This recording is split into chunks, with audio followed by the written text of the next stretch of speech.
everybody, and welcome. So welcome, Ida, and thank you so much for being a brave soul, willing to ask your questions so other people can learn. Thank you. And I'm going to have you put your camera up a little bit so we can see your full head. And we cannot lose your cutie pie there. Who's your cutie pie? His name is Walter. Oh, Walter, welcome. Welcome. So what question does Walter have for us today? Oh my gosh. Well, you want me to tell you my question or his question? Well, you know how you go, like, I'm asking for a friend. I was just wondering if you might be asking for Walter. Let's just ask, and it might be yours or Walter's. We don't know. No. So, okay, my question or his is, what do you do when you have a friend and you want to help this friend so much, and let's say she is very hurt and keeps bringing up things in the past, and you totally help her with it. You totally find a solution, you get to the conclusion, and she's like, okay, I'm fine. And then maybe a month later, she brings up the same issue again. And then you go and you say, well, we talked about this. We talked about what you were going to do. And then she goes up and it's like it relieves it all over again. And then you just don't know how else to help her because she seems trapped at that time. So what do? I don't want to seem insensitive and say, well, we talked about this several times and this is what we discussed. Yeah. I want her to know that I'm here for her, but it's like she's trapped and I don't know how to help her to get out of, It's like a cycle. It's a cycle. It's a vicious cycle. And it's not only one situation. It might be 3 things that keep coming up over and over. And you are her friend, the only one she can talk to, actually. You're her only confidant. Yeah. All right. So first of all, that's so tough. That's like a tough situation because as a friend, you really want to be there for her. You really want to care for her. And you kind of also want to help solve the problem. Yeah. Right? You're a doer. I mean, you're someone who really wants to get things done. And if there's a complication or a problem, like you want to solve it so we can all move on. Yeah. And so she can be happy and stop suffering. Yeah. Yeah. Okay. So can you give me like kind of an example of something that would keep coming up again and again? Well, let's say there was a problem with the family. Yep. And maybe the siblings would come up and just siblings or the friends. Okay, it could be friends. Yes, it could be friends. And they just keep misunderstanding what she's saying. And she keeps trying to explain herself. And, we talk about it. And she says, okay, I understand. There's nothing I can do about it. And it keeps coming up. Yeah. After the conversation. And she knows what she needs to do, or she knows they will never change. But it's so hard that it keeps coming up. Yep. So it's like, what do I do to help? Yeah. Get over that. Get past that. Okay, so you have noble intentions. Mm-hmm. You really want to help your friend and you want her to make progress, right? Your friend is not where you are. Your friend is still stuck. Mm-hmm. So you're doing something I call the drama triangle. You're trying to rescue your friend. So there's a persecutor in a triangle. There's three parts, right? There's the persecutor, the person doing the thing that is evil, not evil, but you know what I mean. Being the person inflicting the, wound, whatever that is. Then there is the victim, okay, who is being done to. I'm being misunderstood. I can't, this whole thing's happening, right? And I'm misunderstood again. And then there is the rescuer. The person who comes in to try and save the day.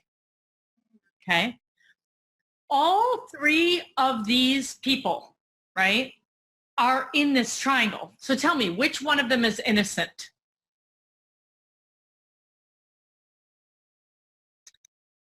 Well,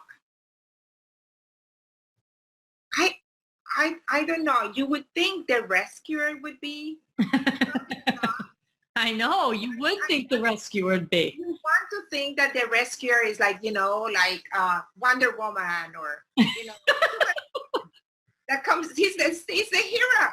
You want to be the hero, right? The Shiro. The hero. I want to be the hero.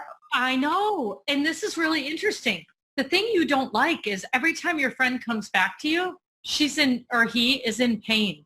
Right. And you are trying to avoid feeling the pain in a repeated way and the idea of feeling stuck. So I'm going to get out of this whole thing. First of all, I'm going to tell you nobody's innocent in the drama triangle. Okay. It takes all three people to keep the cycle going. But let's talk about something more important, which is your role in this. Mm-hmm. Tell me what it feels like to you and how accustomed you are to being stuck.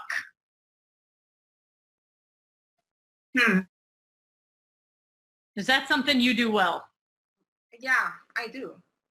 Because, okay, for example, I am an analytical person. If I'm stuck, I will work on it until I figure it out. Okay, except then you're not stuck anymore. I'm talking about being stuck. How well would you do if you couldn't solve something? You couldn't change it? How would you do then? I don't do well being stuck.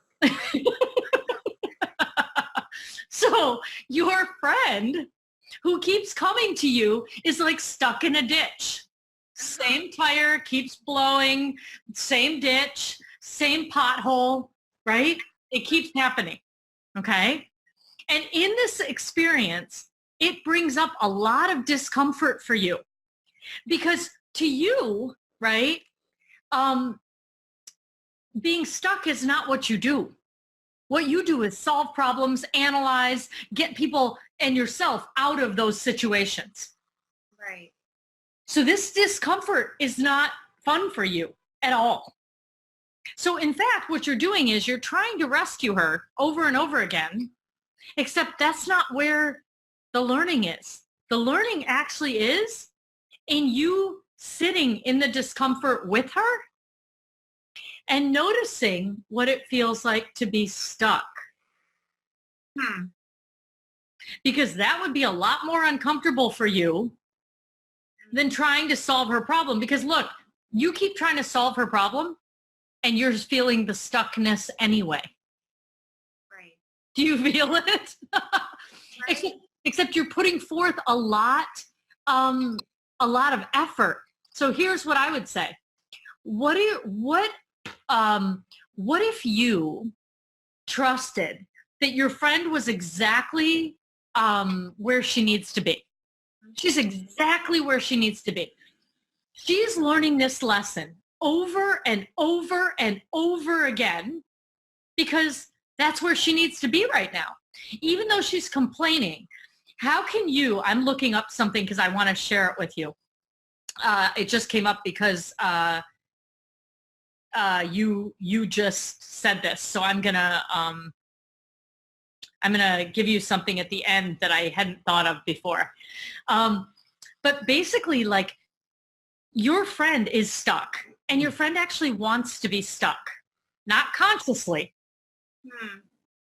but she's not, or he's not ready to move to be courageous enough to trust in himself or herself. And so this person's in the school of life. This person is learning a lesson. But you know how if you don't get the lesson, you have to go back through the class again and pay tuition again? But tuition in life school is paid in pain. It's paid in energy suck. It's paid in lost relationships. It's paid in being stuck and not getting what you want. So until the moment where sorry, my window's open so you can hear like the sirens and it's this like beautiful summer day. So evening. So if you hear that, just know it's just the outdoor world. But there's a price, okay, and then there's a payoff. When the price of, this is the price, and this is the payoff. When the price of staying stuck, okay, right now, there's the payoff for her in staying in the same situation, okay, is higher than the price. And the moment the price of staying in that situation goes higher than the payoff, that's the moment this person will change, and not a moment before that. Now, what you have to figure out is, you don't have to figure this out. This is for this other person to figure out, which is, what's the payoff that this person is getting for not bringing this up, for not addressing this, for not becoming independent from this relationship? Or if this person feels low self-esteem, doesn't feel okay, why are they not getting out? Because they're getting something from staying. And the reason I'm telling you that is because I want you to be empathic to this person, but it's going to trigger in you not liking to be stuck. But your job actually is to trust that this person is getting the lessons that they're supposed to get, and they're exactly where they're supposed to be in the life school. So in the lessons of life. And I'm going to read you. First of all, is what I'm saying making any sense? Yes, it does. It makes sense. And I just want you to speak a little louder. For some reason, the audio coming from your computer is a little bit low. No, it does make sense, Neha. I understand. And there's two parts. Yes. I understand that it's pain, that my friend are at times different friends who are stuck. They have to go through life and learn whatever they're going through. It keeps repeating, and I cannot change them. No, I cannot rescue them. And but you try. But I'm trying. I'm painful, and then I need to deal with myself. And love for them is not anymore trying to get them unstuck, but to do something uncomfortable for me. Right, and just be empathic to them. And be empathic and stay with them. All right, so I'm going to do it with you right now. So I'm your friend, and I'm coming to you, and I have told you this a million times, and I'm going to tell it to you again. Ide, you are not going to believe this. I mean, I had a great idea at the meeting. I had told someone about it. They took credit for it in the meeting, and I was sitting there, and they didn't even say that it was my idea. Like, this time it was Pat. Last time it was John. Like, everybody steals my ideas, and then they act like they're their own ideas. Okay? So your job is to listen to the words I'm saying, and then drop below the words I'm saying and hear my emotion and name that, and then drop even lower and hear what I value. And the only thing you have to say to me, first of all, answer me if you were going to try and save me. If you were going to try and save me, how would you answer me? I said, if I was trying to save you, I'd say, you know what? You are a strong woman. You can do it. You just really need to do it next time. And this is what you would do. Remember, you can tell them that you can go back to that person and say, you know what? I don't like the way you are in meetings. I was my idea. I would appreciate if you did not take credit for what I do, or saying it, let's say in a more professional, I think you're taking credit for my ideas, or is that what you're doing? But then I would say something instead of right. You'd speak up. So here's what about this one? I'm wondering why you're telling other people your ideas. How come you're not volunteering them in the meeting? Right. Like, why are you giving away your power? So, because what I would be wondering about in this person, I would be really wondering why they share their ideas with other people rather than having the courage in the meeting to present it as their own. Right. So there's a payoff and a price going on here. The payoff is this person doesn't have to take a risk in front of the boss, in front of the room, in case the idea isn't received well. So what the person does is they're kind of behind the scenes doing this, planting these things. Then somebody else has the courage. That's a good idea. I'm going to say it. Shares it. When it's received well, this person feels, oh my God, like nobody gives me any credit, right? So there's ways that there's a payoff, a price and a payoff. And right now the payoff of hiding is higher than the price of risking and having self-trust and bringing the idea yourself. So that's one part of it, okay? The second part of it for you is if I've come to you 5 times and I've said this to you, your job with me is to love me through being stuck. So your job is, hey, Neha, God, that really sounds like it's painful and it's hard. And I hear how much you value innovation and ideas and fairness. Like the person whose idea it is getting credit. Right. That's it. But it's going to require you. Now, here's the second part of everything. It's you being empowered and trusting your friend, being empathic and listening deeply without needing to change it is now going to require you to be okay sitting and stuck. That's not what you do well. So what you want to do is you want to notice there's always a learning. You know, this one is an amazing learning because there's not only learning for you with another person, like in how to connect and keep your relationship so you don't ruin your relationship, but there's also a learning for you in allowing people to move at a different pace than you move. Right. They're just learning it. They're in life school. They're taking a class again. Sometimes you got to take the class again. Right. And that's okay. Because that's going to allow you to preserve your relationship with this person. Right. So you get to decide, do you want to be right? Do you want to rescue them? Do you want to be exhausted and then be frustrated in the relationship? Or do you want to recognize, oh my God, I'm playing the role of a rescuer because I think that's productive and I'm avoiding the uncomfortable feeling for myself of being stuck. I want to know what Walter thinks of what we've just said. Walter, were there any takeaways for you, Walter? Okay, Walter, what are you going to say? He thinks you're right. I think Walter is voting for connection. I think he's voting for loving the person, no matter what. Oh. They're so unconditional in their love. They will sit with you. I think they're the best example. The dogs will sit with you, even if you are in pain. They don't judge you. They just sit with you in your pain. And that's basically what I'm learning from you and Walter. Yeah. I'm learning that I just need to sit through it and just being okay with being uncomfortable because that's what she needs. Yeah, she just needs a friend. She just needs someone to be there. Yeah, not to judge her. Because if you were honest about it, what are your judgments about people who are stuck? Well, you know, that they need to be strong and get out of it, that they can do it, that they shouldn't put up with that they just need to be stronger. Yep.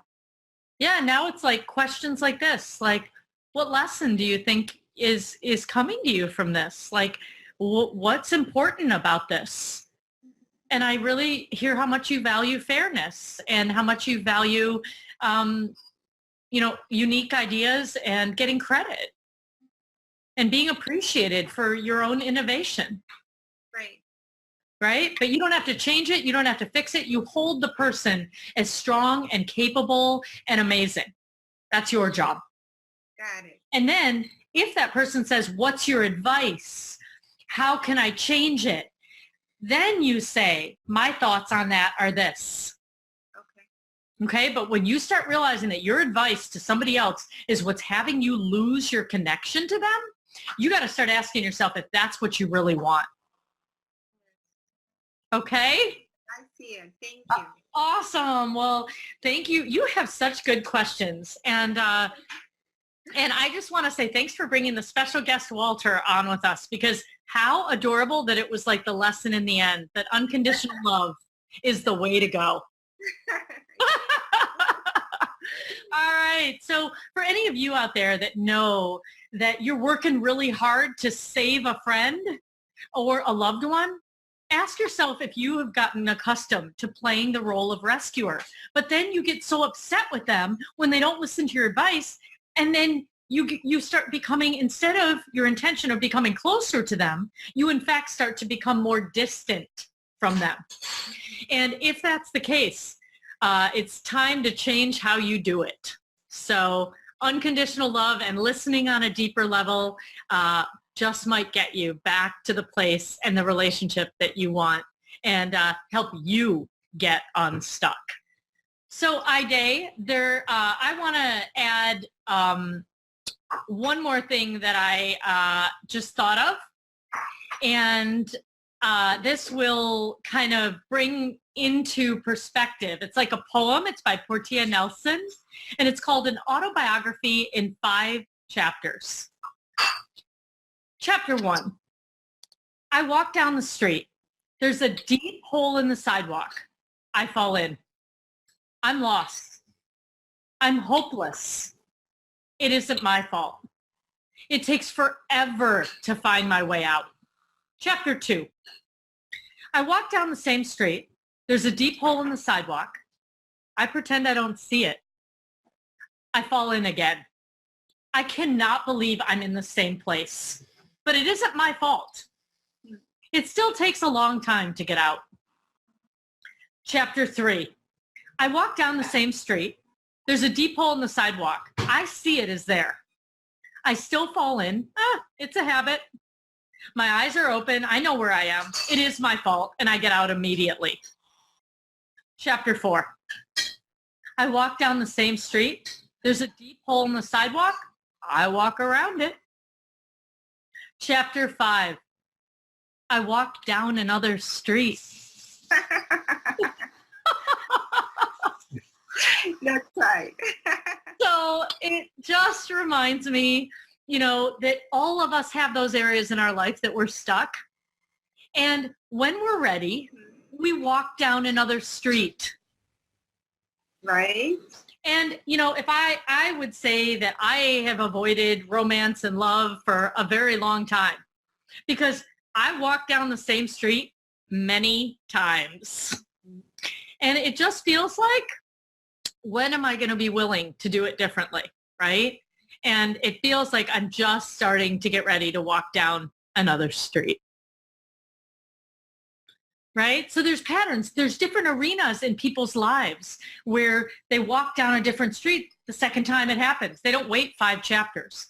Some people wait decades before they get the courage and they're ready. But really our job with each other as souls traveling this journey of life together is to walk beside each other as we journey and learn to do that. And we'll all do it. And some people in their job, they don't do it, but in their love life, they do. Other people flip, right? So it feels like whatever your friend is struggling with, maybe it's family, right? We all have these potholes in these different areas, but the question is, right, can we walk beside someone and just love them through it? So can we have another debut of Walter?